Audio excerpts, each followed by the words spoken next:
Greetings, beloved. In light of what has been happening in our country in the past few months, CSLSN, Centers for Spiritual Living Southern Nevada, our spiritual community, is sponsoring a community healing forum for us to gather together to process our feelings and what has been going on. I have taken part in 2 of these forums. Once was in a Black space, and once was in a diverse space, and I found it to be revealing and healing. I realize that many of you don't know my history and don't see me as a secular activist, and maybe you only see me as the minister. I thought I'd take just a moment to highlight a different time period in my life and some part of me that is still that. You see, Alaska is where I became educated and conscious of our African history. I also became conscious of a wider and deeper understanding of what racism was and is about. And I joined now my former husband to become a Black community builder and educator. As a matter of fact, we had done so many things that they ended up labeling us culture keepers. So I just want to highlight a couple of those things. I am from New Orleans, and some of you know that, some of you don't. I'm very aware of my Louisiana roots and all that that brings to my life.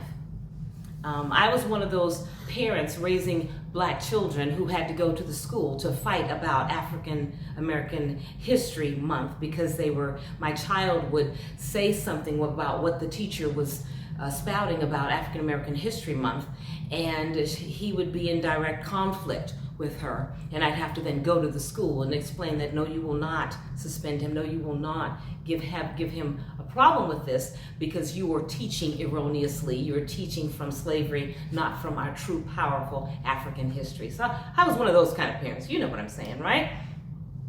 I also was part of our educating the Alaskan community around the X fad, when the children were wearing the X on the hats, the X in the t-shirts, but very clearly didn't understand what Malcolm X was about and was then listening to what the media was saying Malcolm X was about instead of really understanding who he was and how he not only came into his power, but how he then transcended into higher ways of being, right? So we were encouraging people to read the autobiography and stop listening just to the news.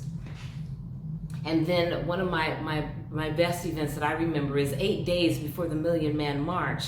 My former husband and I had done some phone calling because we were part of NAACP and a Black caucus, and come to find out they weren't going to do anything in Alaska about that event. And so within 8 days, myself, him, and a friend of ours pulled together a complete event to be celebrated on that Monday. People took off work. We got the word out within 8 days thanks to a friend of ours, and we packed the library beyond the fire codes. Of course, we got in trouble for that, but we didn't care.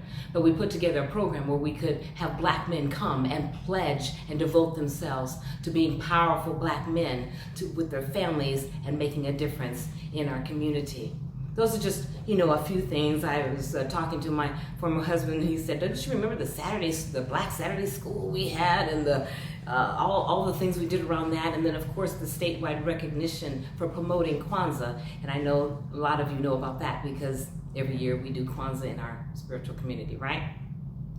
So I realize that you don't know that part of me, and maybe that's one of the reasons why this is important to me, because I get that racism is around, but I also know that in this time period of my life, I've been able to take spiritual tools and work through a lot of things around that.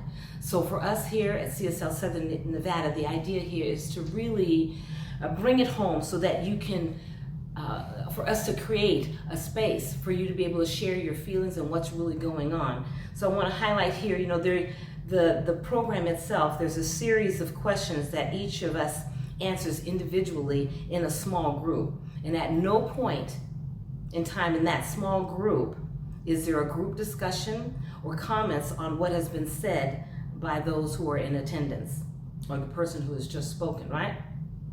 This then enables us to go a little deeper.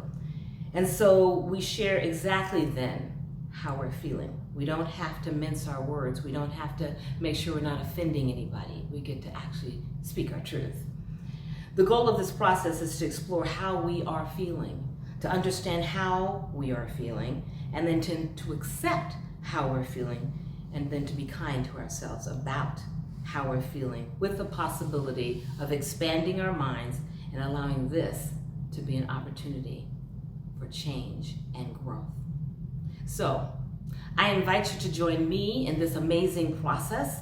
We are creating a safe space for Black people's voice, for healing and understanding and common unity.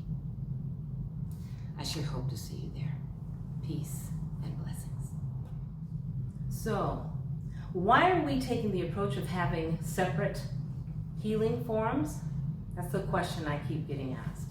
So let me share with you. There are 3 major reasons, but before I share that, please know that the intention here is to foster deep communication and levels of understanding.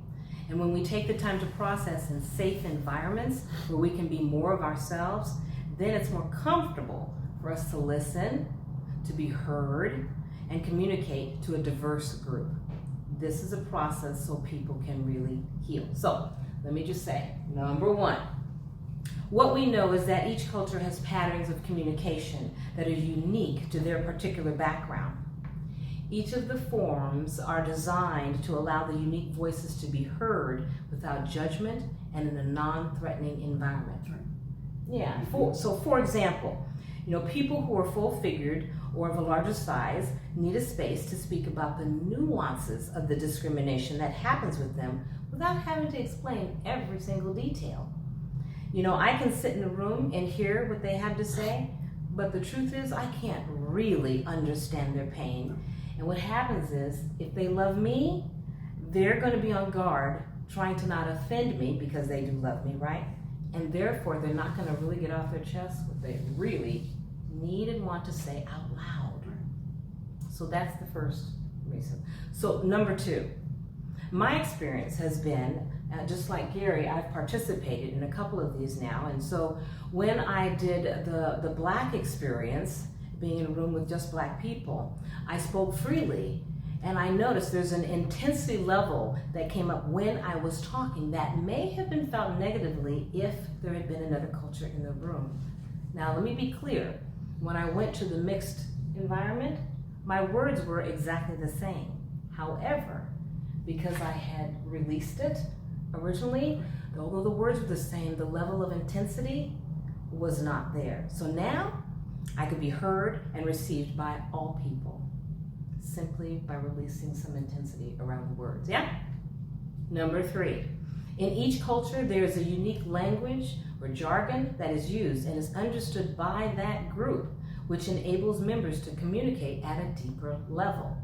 Now, instead of being held captive by language, the feelings can now flow freely without judgment.